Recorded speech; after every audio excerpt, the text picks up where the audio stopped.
Hello, everyone, and welcome back to another episode of the Zenler podcast. And today I have with me our very own Tracy Brown. You will see her in almost all the Zenler events. When we go live in Wednesday office hours, Tracy is there. When you're doing some workshops, Tracy is there, and she's just one of us. Welcome to the show, Tracy. Thank you so much, Mehmeet. Thank you so much for doing this. And today I want to learn from her that how did she pivot from an offline business to an online business, and especially in a niche where she teaches quilting and has an online quilting business. And let me tell you that she has been in this business of quilting for about 23 years now. That's a lot of experience. And for all the listeners today, we will try and understand that what does it take to move from an offline business to an online business, and especially in niches where you would expect sometimes to be people to be there offline, physically present. So let's get started and learn as much as possible from Tracy today. Thank you. Yes, so I think my first question is going to be that how did you get into the business of quilting? I probably fell into the machine quilting side of things. I wanted to do my own quilts from start to finish, and I was really looking at these huge, big commercial long arm quilting machines from America. And there were very few here in Australia at that time. There was only one other long arm here in my state. So it was very new industry. And it's a very niche industry. There's only about 6% of quilters that have the commercial quilting machines. So most of us, they're very expensive. And we usually get one because we want one for ourselves, but it also was a way to start up your own home-based business and support your family and still work from home with your hours and be able to care for either young children or the elderly. It could fit into your lifestyle while still supporting your habit, because quilting is a very expensive hobby. And so a lot of the business side of things, I probably fell into over all those years. So I started in 2000. I got my first, that was my first long arm. And I got my third long arm in 2005 after I was invited to teach in America. So I traveled over there for the very first time. And I was teaching at an event which was specifically targeted to the education of long arm machine quilters. And I was manufacturing some tools, rulers, templates to use with long arm machines. And it got the attention of the American quilters, which is like, they say there's 30 million quilters in the US, and Australia doesn't even have that many people living in Australia. So it's to try and compare. But in the business of long arm machine quilting, and 94% would be hobby quilters. And that's from industry surveys that have been run since the early 2000s. They're run every 3 years to be able to keep up with the facts and the figures of the quilting industry for both hobbyists and for those in business. So yeah, 2005, went to the States to teach for the very first time.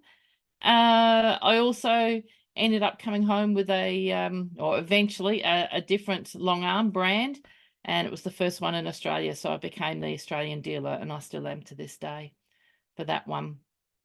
That's so amazing. And, I really loved how you started. And what I was hearing when you were, talking about the start of the journey is that you identified your problem, which was within the walls for yourself. And then you found out a solution that was just not for yourself, but everybody else. So you began from home, and then, you're passing on that to many more people today. So I think That that's incredible. Yeah. The education is key here in Australia. In America, back when I first started traveling to the States to teach, there were at least 3 to 4 festivals or events, 3 4 day events that were dedicated to purely machine quilting, not just general patchwork and quilting. And so education was key to get people to learn more, to understand their craft, improve their skills, etc.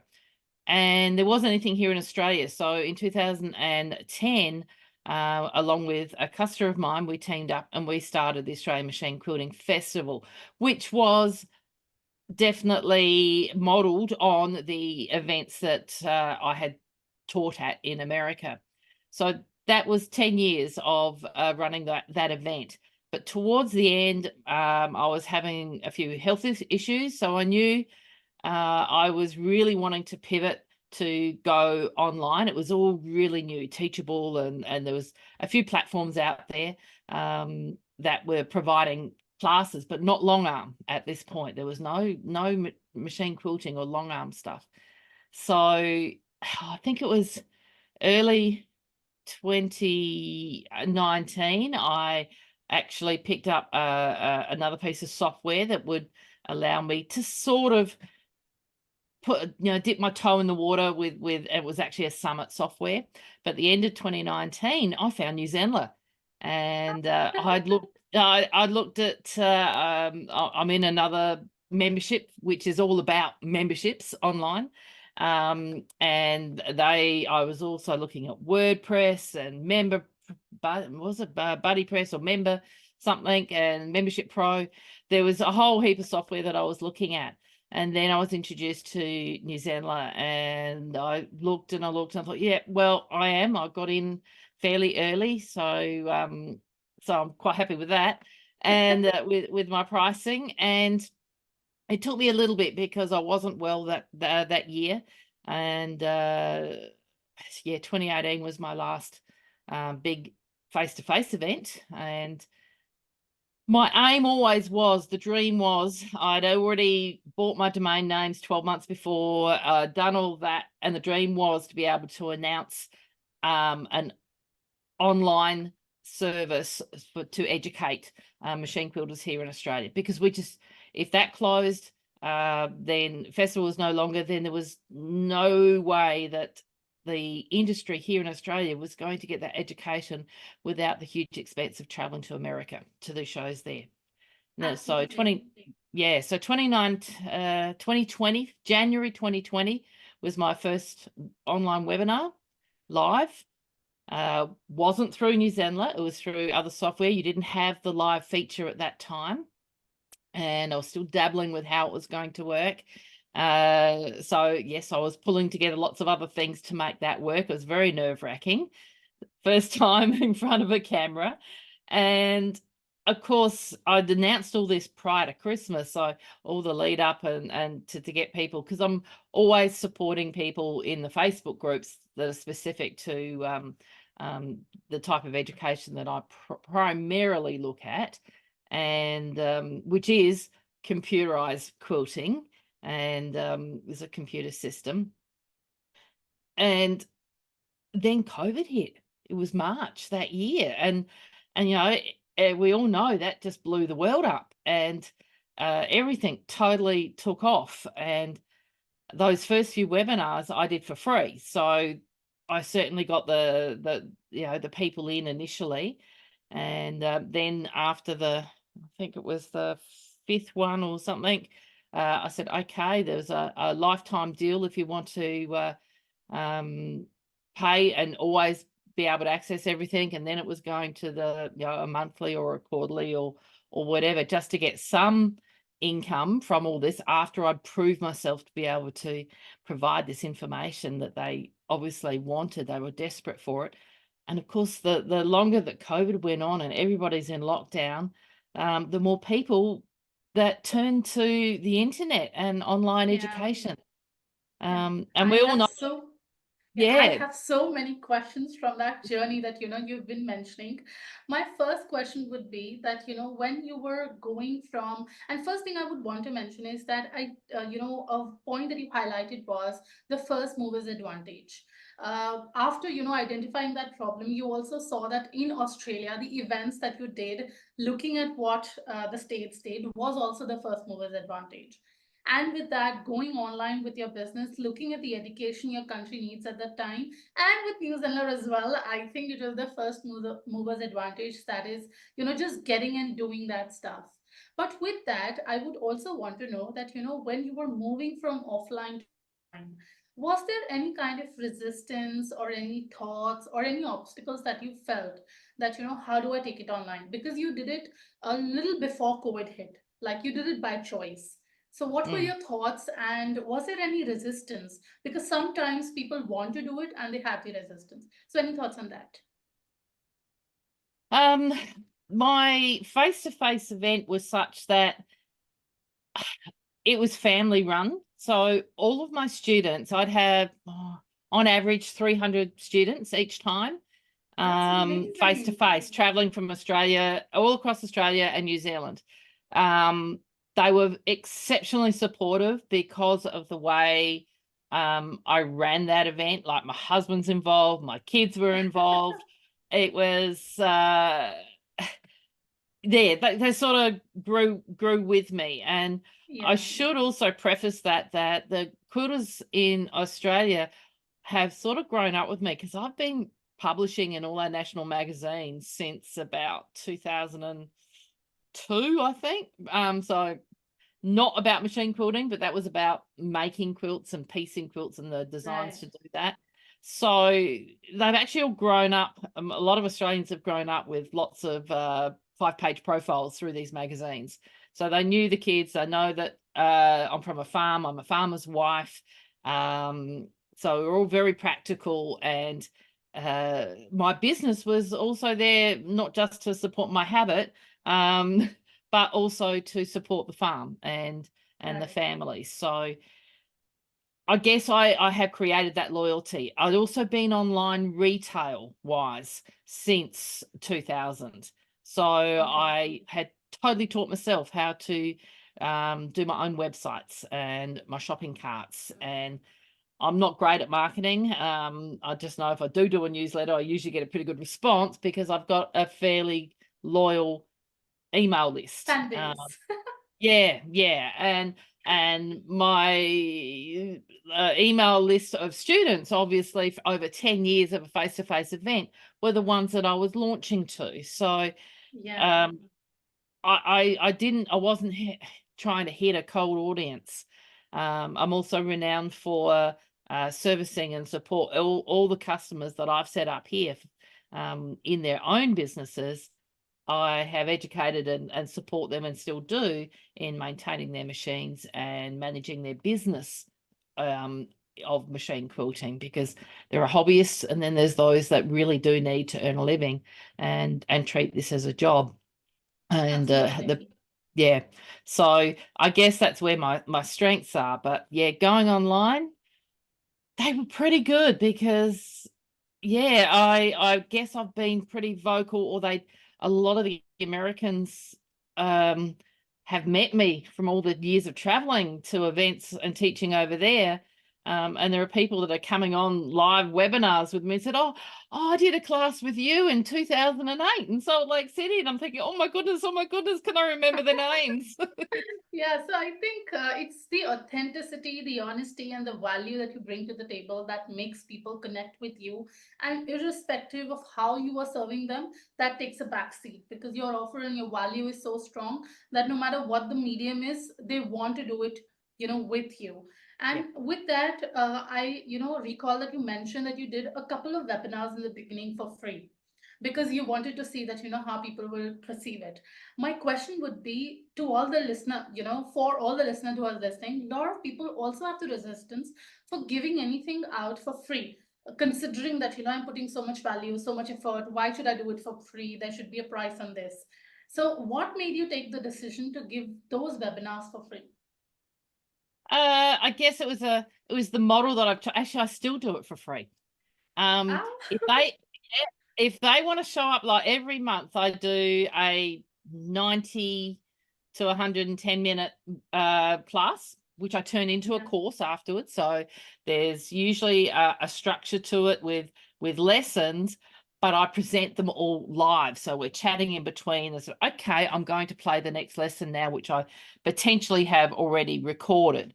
Because Okay. often I can't just do it straight in front of the camera, like on Zoom. I have to be with the quilting machine in another room to record those lessons.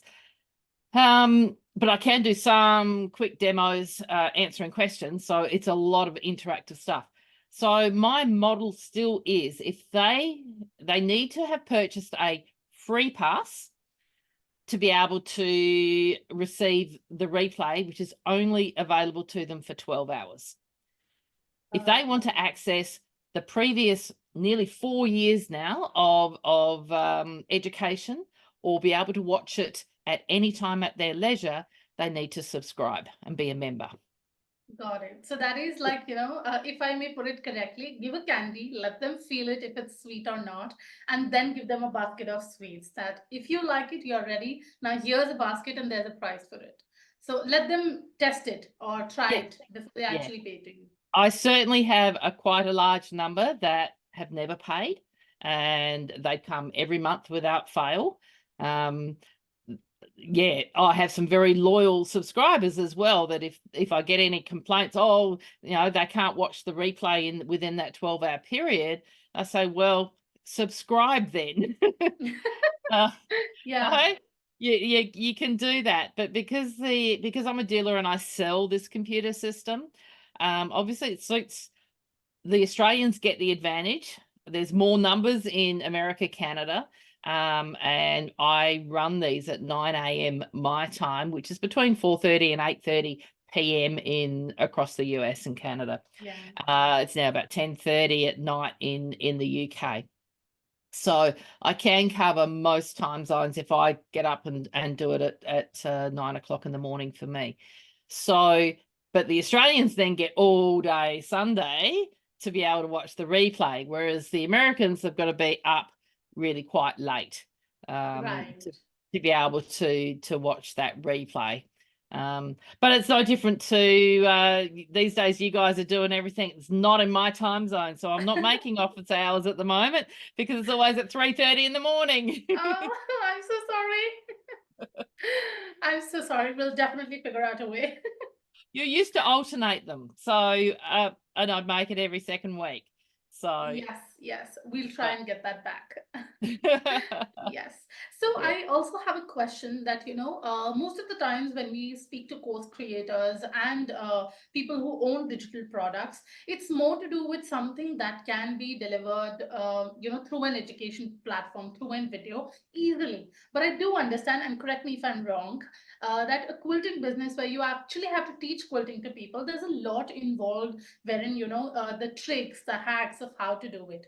So, how easy it was for you to go online and teach this particular skill on a camera without being physically present to your student who's learning it?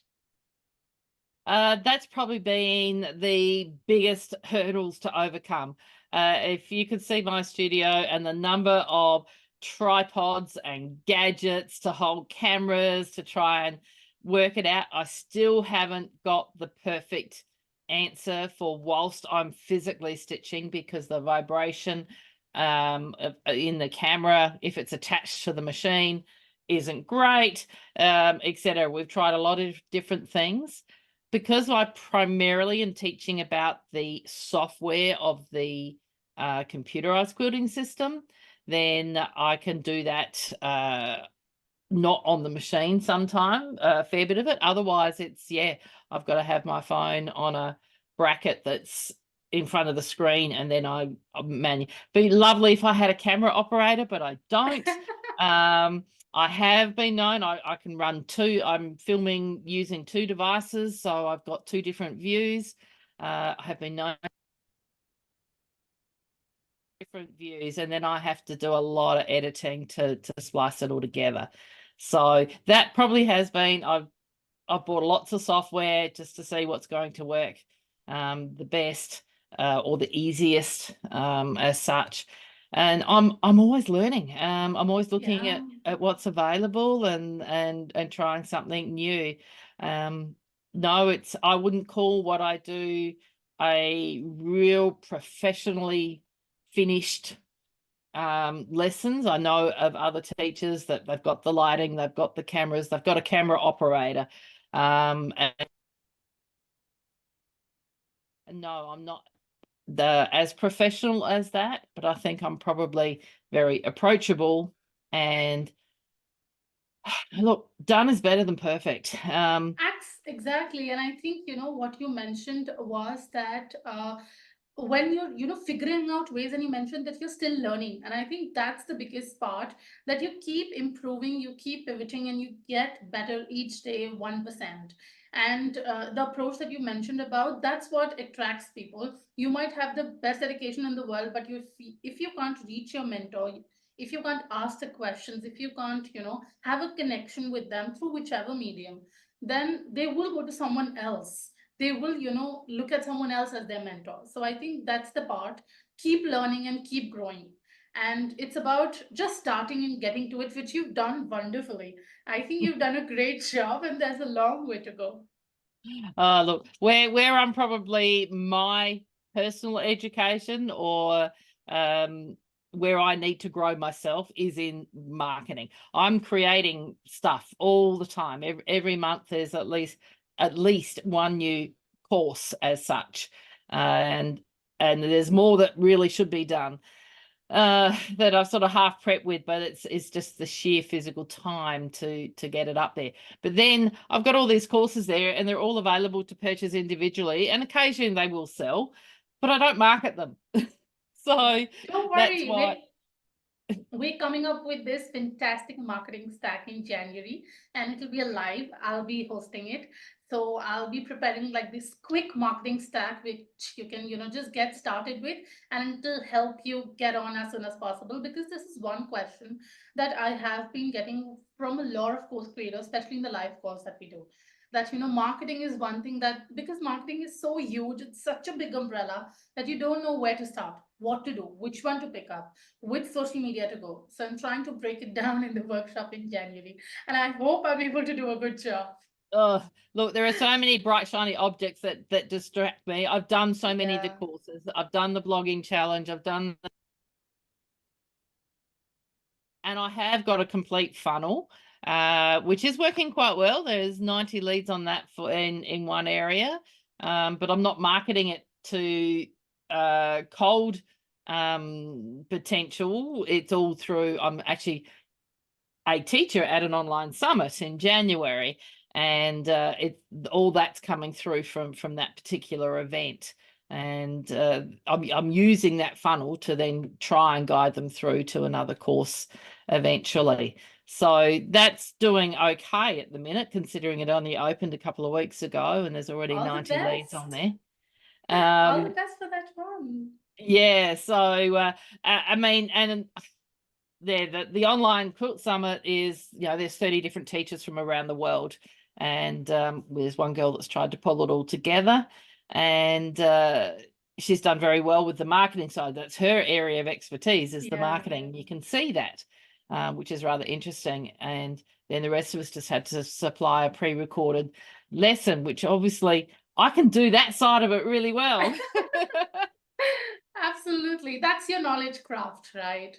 Yes, yes, Yeah. that's right. So yeah, and Zenler, with the way the Facebook group, the support, the education team, there's always a challenge. There's almost too many things, and I can't do them all. Right. Absolutely. Yeah, you just Yeah. cannot. If you just spend all your time learning, you're not actually doing. Implementing and executing. That's important. Yeah, so Yeah. so yeah, but there's always something valuable. Depending on where I'm at and what I'm doing is how much I can get into the YouTube channel. I have to say, I did a bit of research before today, and I found some of these other pro interviews that we're doing. I thought, oh, and there was one that I watched, and well, guess what? I've already implemented that one, so I could do that straight away. That's amazing. That's so great. That's amazing. But that's, to me, is where the value is, Right. with Zenler, is the access, and there's always something new, and it's when you need it. I'm Absolutely. finding these things now, and I thought, well, that just what I learnt yesterday was just perfectly slotted in with the funnel that I just finished, Right. and still need to market better, but it is out there and it is being used. And I did some little tweaks there so that I could have these shareable links on there now, so which I hadn't done before, which was not part of the marketing funnel. Absolutely. That's so amazing, And I love the way you mentioned that you get what you need when you need it, because every course creator is their own on their own journey. You cannot expect that one size is going to fit all. Everybody needs smaller chunks of information, smaller chunks of execution, implementation at their own time in their own form, depending upon, their business model. Which also brings me to my next question is that if you would like to share with everyone who's listening, what is the business model that you follow? So, what's the way that people come into your funnel or your system, whichever way that is, and then what is the delivery system? The way people find me is probably through the fact that I'm a dealer for the IntelliQuilter system, because there's links on their website that direct them straight to Machine Quilting Academy. Plus, on my own Constantine Quilts retail website, direct link in the navigation bar to education courses.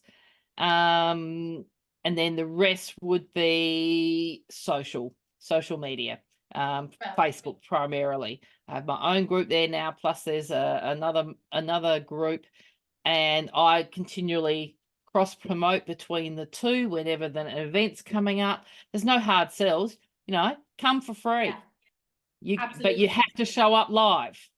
Yeah, Have to that's show the up live, deal. and showing up live means that we can discuss and answer questions. It's all via the chat. They can have their video on, but not their audio. But it's via the chat. They're very, very busy asking questions on exactly what I did, and I can go back and reiterate certain points or areas that if they're a little bit confused, or asking typical quilting questions on what thread you're using and what batting you're using. But it's that interactive side of things. The new way the cloud recording works now, that you've got your text, you've got your chat, that transcript that I can quickly pop in as well. Best Yeah, thing out now, because it's got a timestamp on it and people can go find it straight where they need to in the live. All the links are in there that you throw into the chat for anything they need to go and download. But obviously they only get all of that if they're a subscriber. right. The, right. Absolutely. So the ones that only have the free pass, they get the replay, but they don't get anything else. If they want individual courses, they want the links, or they want patterns or other written instructions, or even a copy of the slide show that I would potentially be working through, then they have to be a subscriber.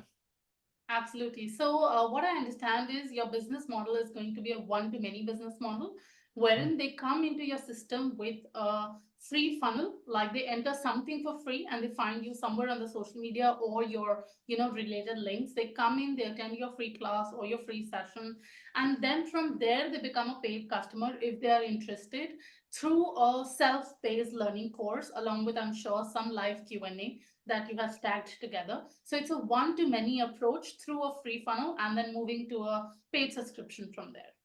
Pretty much, yeah.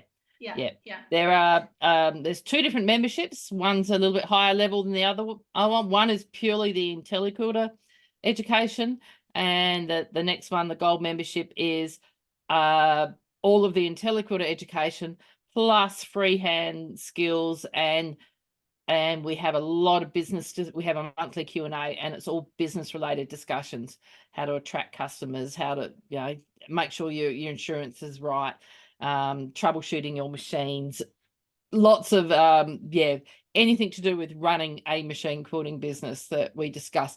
And the collective knowledge of the members themselves is what's driving that one, which is excellent. absolutely. It's the community that's driving, with Mm. your presence as a knowledge experts. It's also the community that they get together, which might not have been there if you were not there as the knowledge expert. If you didn't bring them together as the course creator, the community wouldn't be there.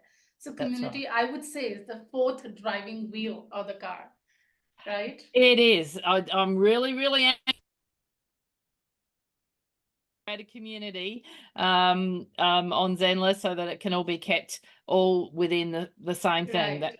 yeah, I do Coming soon. use the community, and there's a couple of messages there today that I've got to answer, but it's very slim. It's just not working well at the moment. So Yeah. for that one, Coming yeah. soon.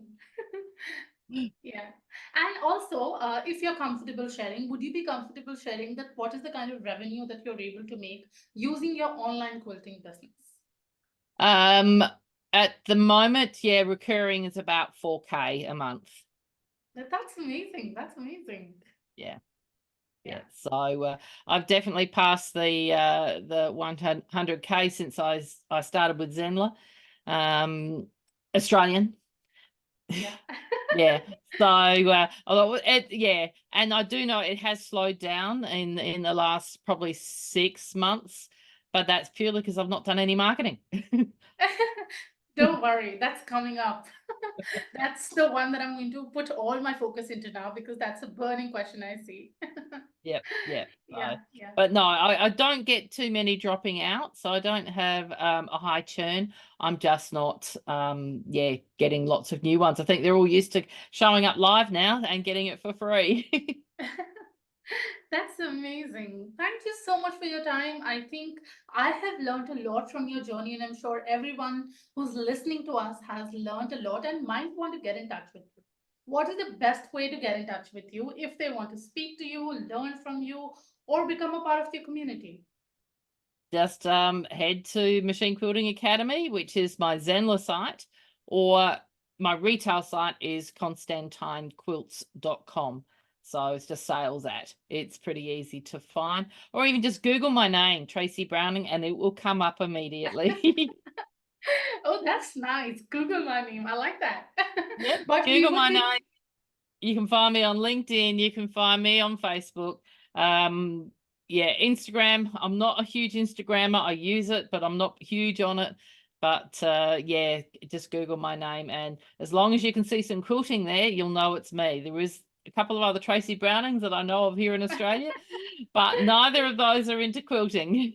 yeah, we will definitely put the link of your LinkedIn and your quilting website in the description. And we tell all our viewers to go to Tracy, tell them hi, tell her hi, tell her that you watched her on the Zenler podcast and you loved the conversation if you did. Thank you so much, Tracy. Thank you. Have a wonderful Christmas. Thank you so much. Wish you a very happy Christmas and a happy New Year as well. Thank you. Thank you.